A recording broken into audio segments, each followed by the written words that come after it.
Okay, I'm back. Let's see who's the next author. We have a co-op here, co-op offers. We have Fon Pincier, which does not have an office page, but we also have Dr. Cimmerian, which I believe the last one we had of them was in the 2700s. Yeah, I believe so, which is it's exactly 100 SCPs ago. 2713. Yeah. It's the one where it's a nightclub with exotic dancers, but all the dancers are actually based on stars. Or not really based. I think they're supposed to be like physical manifestation of the stars in our solar system. Yeah, it's like the stars have a soul that became a exotic dancer that came down to Earth to dance. Probably, we don't know why. There seems to be some dark implications why they have to dance for us. Well, that was the last one we have from Dr. Cimmerian. From Von Pincier, we don't have anything because it doesn't offer without an office page, so we cannot look it up.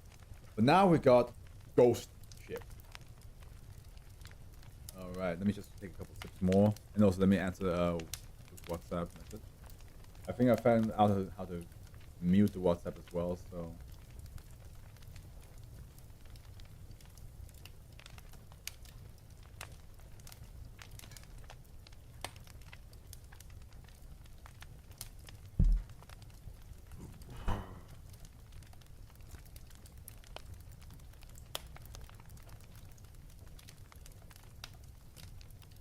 Oh god, so many text messages and things I cannot specifically answer to yet. But who will that? I will do that eventually.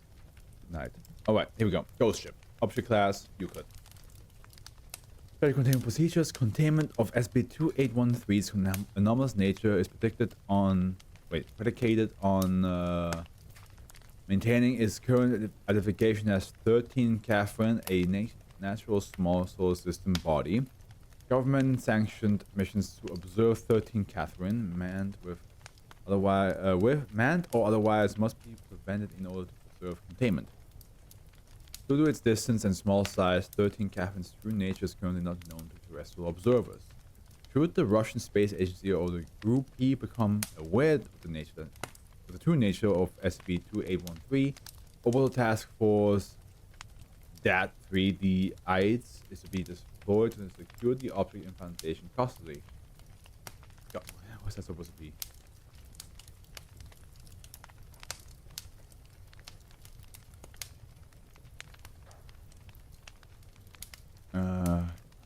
Oh.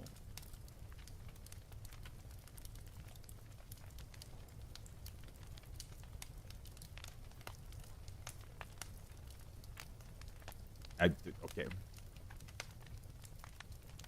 I'm just gonna leave it at that. DAT-3 is to maintain communication with -1 as well as provide for any maintenance of the object SB2813 instances themselves cannot provide. To ensure continued cooperation from SB2813 instances, limited amenities may be provided with feasible upon request. Wow, Space SCP, I really enjoy those. We have a lot of Space SCP in Series 3, which people told me that's probably the case, like more sci-fi heavy, so it's supposed to have happened anyway that we get a lot of Space SCP this time. SB2813 is officially designated as a Centaur, having a regular solar orbit with an aphelion of 9.933 AU and perihelion of 5.29 AU. Its orbital period is roughly 21.21 years.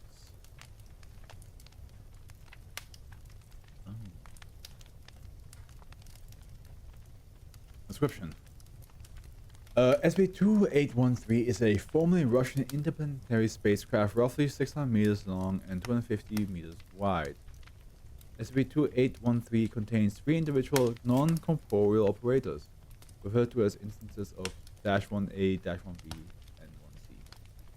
SB-121 2813 appears to be a modified asteroid currently utilized by its operators to perform a variety of observational tasks.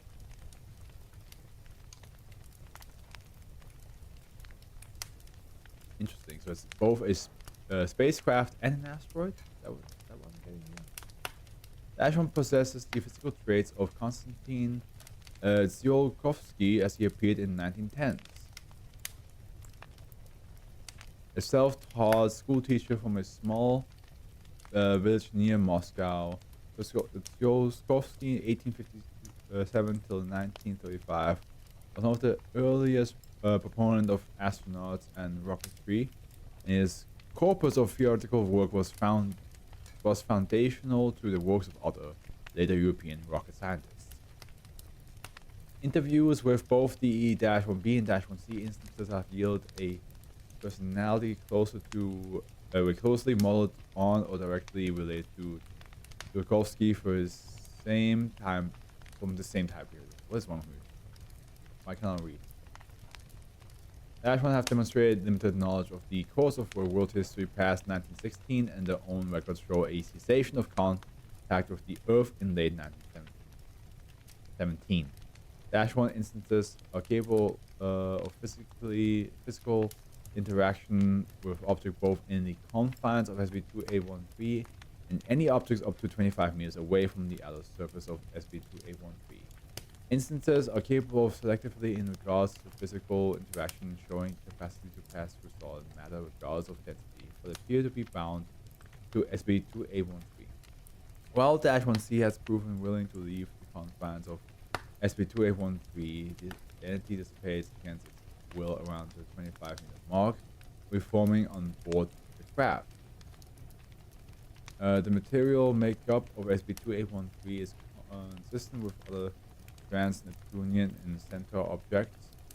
The majority of its mass consists of rocky silicates and metals, while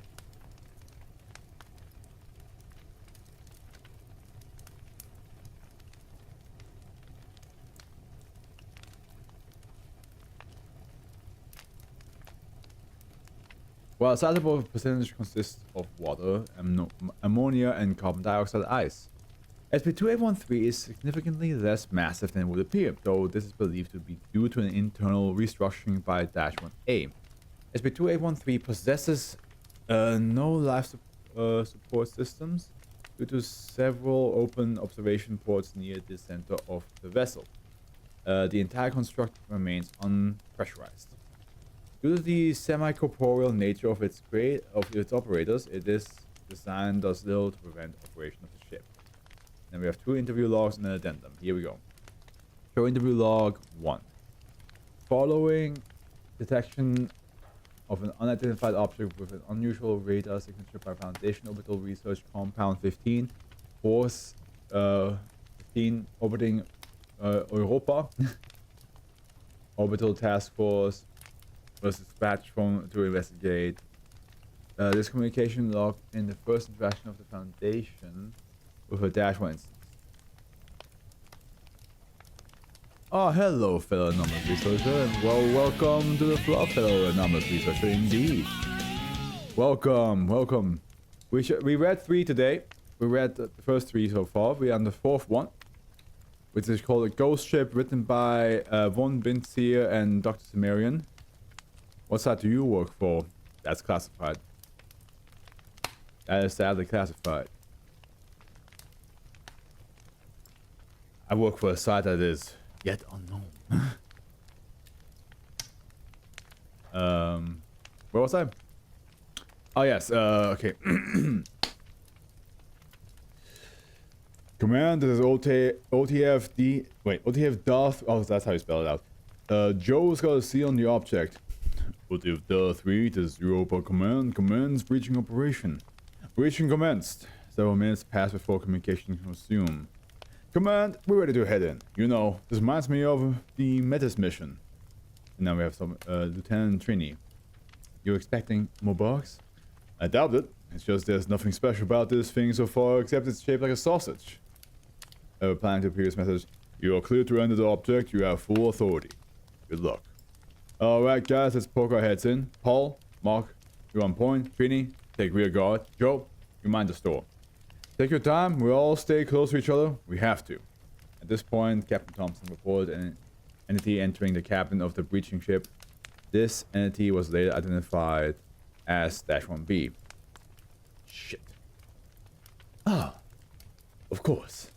Americans. Wait, it's supposed to be Russian, right? So, oh, of course. Americans.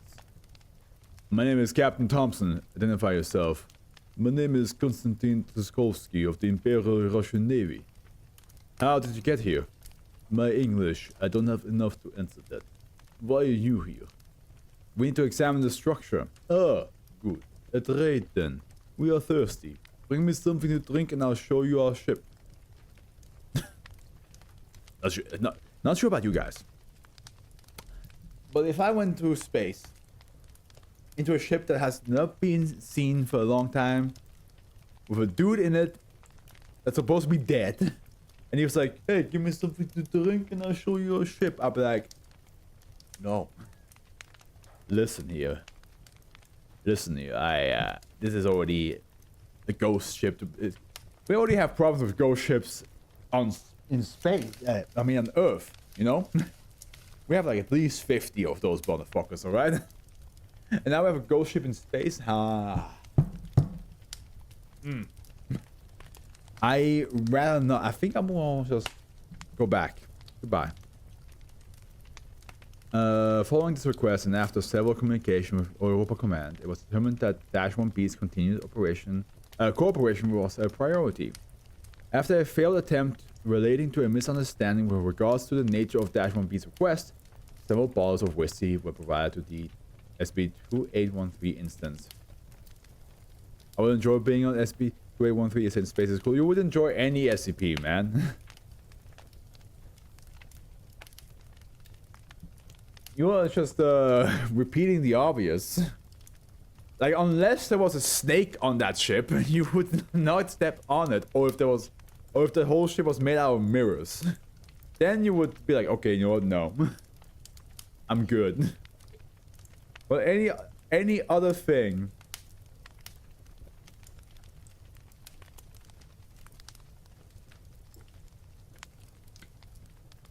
Any other thing, you'll be okay. Even if the SCP itself says it would rip you to shreds, you'd be like, oh, I'll still hang out with them. There are other SCPs that had gotten a note from me. Yeah, maybe 1 out of 1,000. Show interview log 14. Interviews with 1B and 1C have yielded information relating to the purpose and origin of SB-2813. It should be noted that -1A has refused all attempts at contact. Or are you shy? However, -1A will not interfere with Foundation personnel inside SB-2813. If I'm not mistaken, if I recall correctly, each -1s and so on are supposed to be the same person, right? Can I speak individuals non-corporate? No, it's not. Never mind. It's supposed to be 3 different people. Okay. Following is the first interview of -1C. We have now Dr. Richardson. Hello. Can you explain to me the purpose of this craft? Certainly, Doctor. This craft was created on the orders of our progenitor Konstantin Trskovsky. Wasn't that? Pardon me. Okay. Yes, but for what purpose? To explore, to fulfill the destiny of humanity, to, what you say it, spread light and industry to a waiting cosmos, to build. You're much better spoken than me. If by that you mean the fellow who met you, man Thompson, then yes. My English is better because I'm somewhat better made than my brothers. You are a construct. That's when he passes his hand through a nearby wall. I would have thought that much was clear. How were you made? Would you be surprised to learn that we've always been here? What do you mean? Our father didn't know of this thing, but he built himself a new consciousness and sent it out between the worlds to see what it could find. My sibling found this place. You know him as I believe. 1A. I believe so, yes. And when it found this object, what did it do? He joined with it, became a part of it, and it became a part of him. The rock's soul and the human soul became one and the same. He asked it to shape the rock to a form better suited for exploration. He created my brothers and myself afterwards of the rock's soul, refined the process as he gained more knowledge. What was the original mission? He had been trying to teach the... He had been trying to reach the inner worlds, but his connection to this place was too valuable to waste. We were tasked with exploring the great planets. How long ago was this? I was created in 1912 by your calendar. I was created in 1915. If it's alright, I'd like to end the interview here. We have more questions for you, but we'll need to check on some of your information. Certainly, please let B know if you need me again.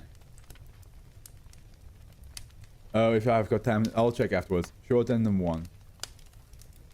The following journal extract written by Konstantin Skolsky was recovered by Foundation agents working at the Group P in 1953.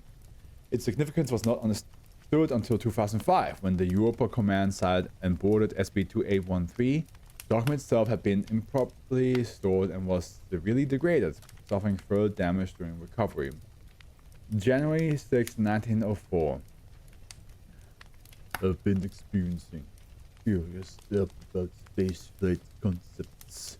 Perhaps rocketry isn't enough? Read several commentaries on essays about population by an Englishman named Malthus.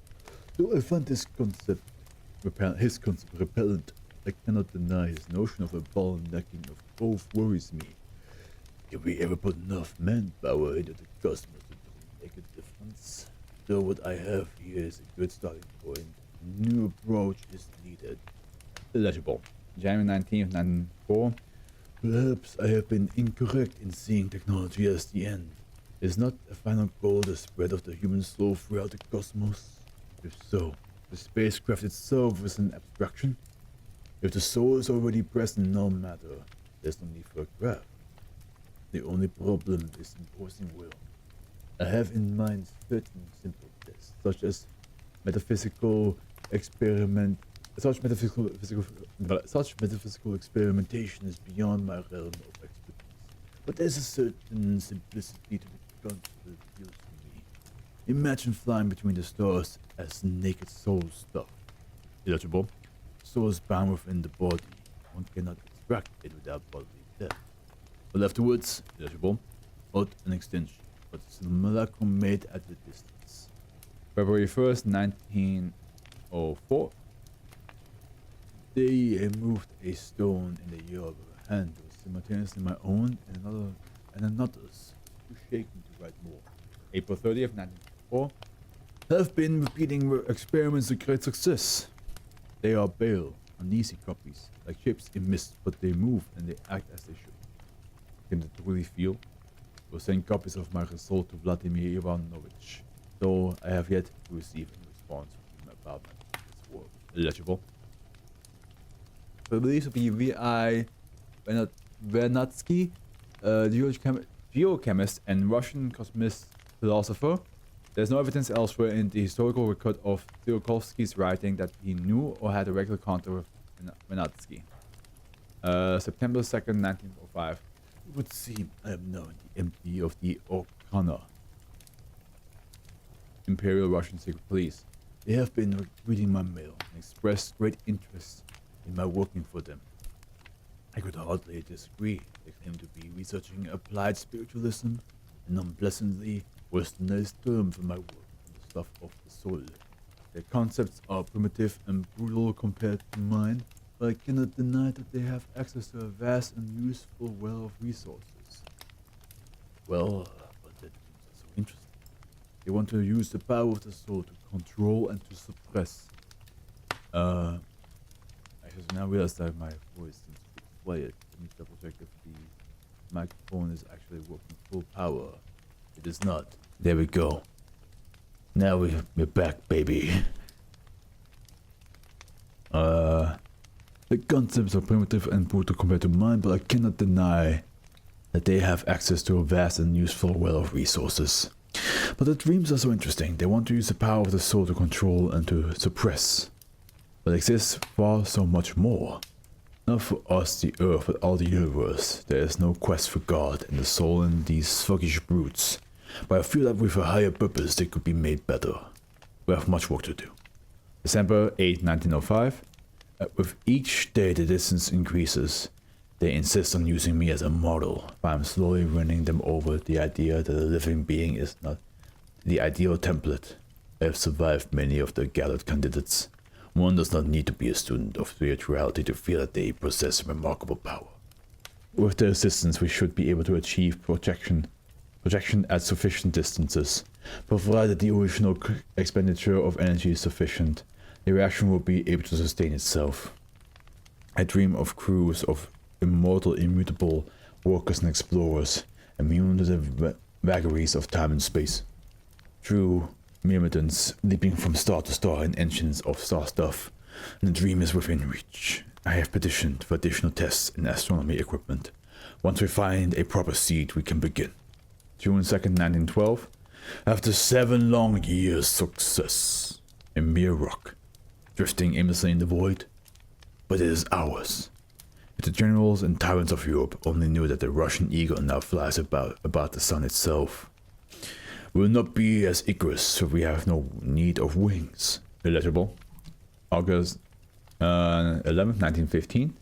The warmongers have reduced us to the shadows of our former selves. Demands for men, and materials and weapons. Always weapons, when our work is something that will make war obsolete. I find less and less time to write as I am drawn into these communities of ignoramuses and militarists. This nation is being torn apart by its own brutality, and yet our methods are so perfect. We have created a third stable crew member, and if the money holds, will... Illegible. November 6th, 1916. Illegible. Has been recycled for scrap. I am lost. Several dozen pages torn from binding / damaged by fire. May 1st, 1922. I found this journal in a stack of my old paper recovered from Applied Spiritualism Laboratory. I confess that I had completely forgotten about it. I feel that on this, a day of celebration in our great union, I should write one final entry to commemorate the years of my life spent in service to a grand proletarian ideal. So much has changed for the better. Lenin and Trotsky, those noble patriots, understand the importance of my ideas, and all Russia looks forward to the future. The Okhrana is gone, and the name of our organization has changed, but we still seek greatness for the Russian people. Look at me, an old man waxing poetic about the younger generation.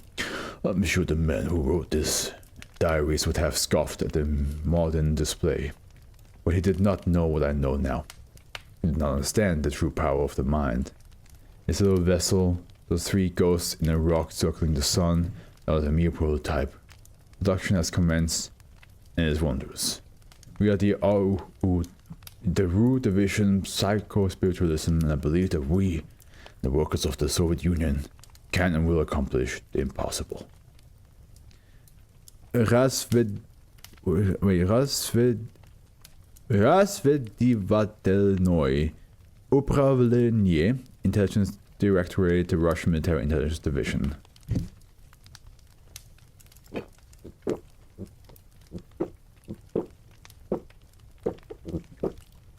Ooh, that was needed, damn. We haven't been able to locate. Addendum to incident log 3rd, 2015 at 11:47 UTC.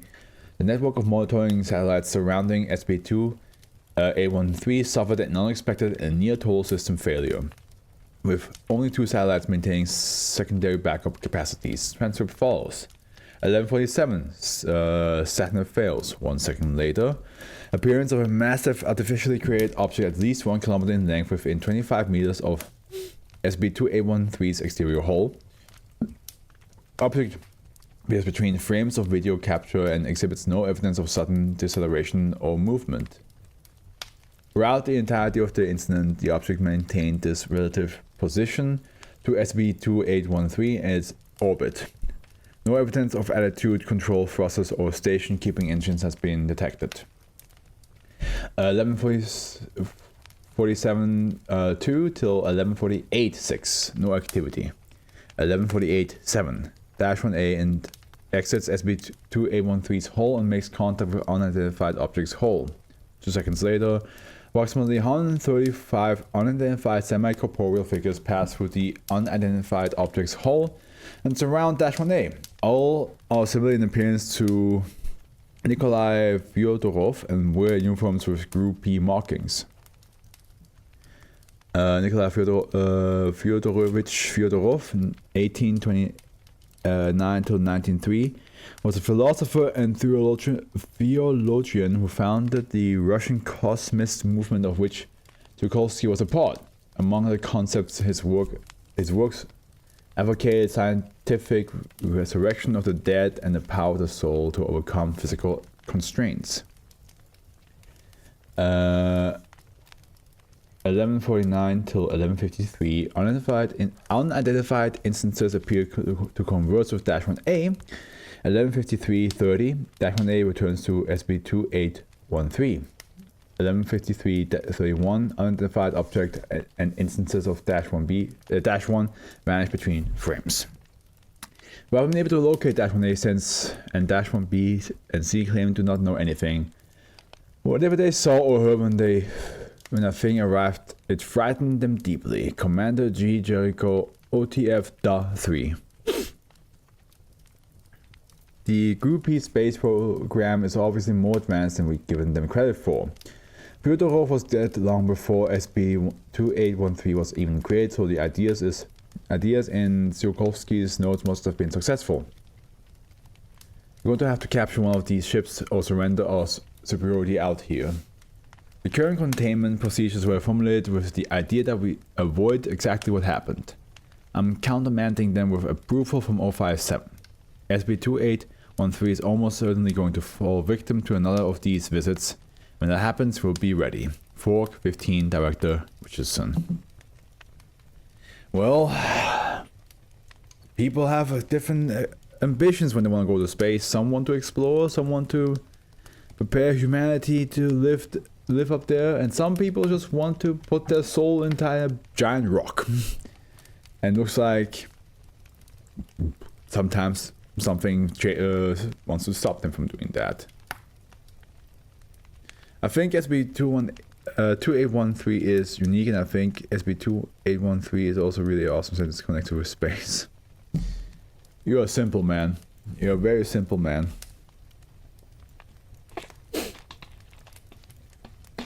But yeah, I feel like I'm interested why the Foundation thinks, oh, 1B and 1C must be scared. It's like at the end, yeah, okay, maybe because like there's like if Fyodorov showed up with like 130 something spirits, so something's out there copying their style, but much bigger of an army, so to speak. Spooky, scary, for sure.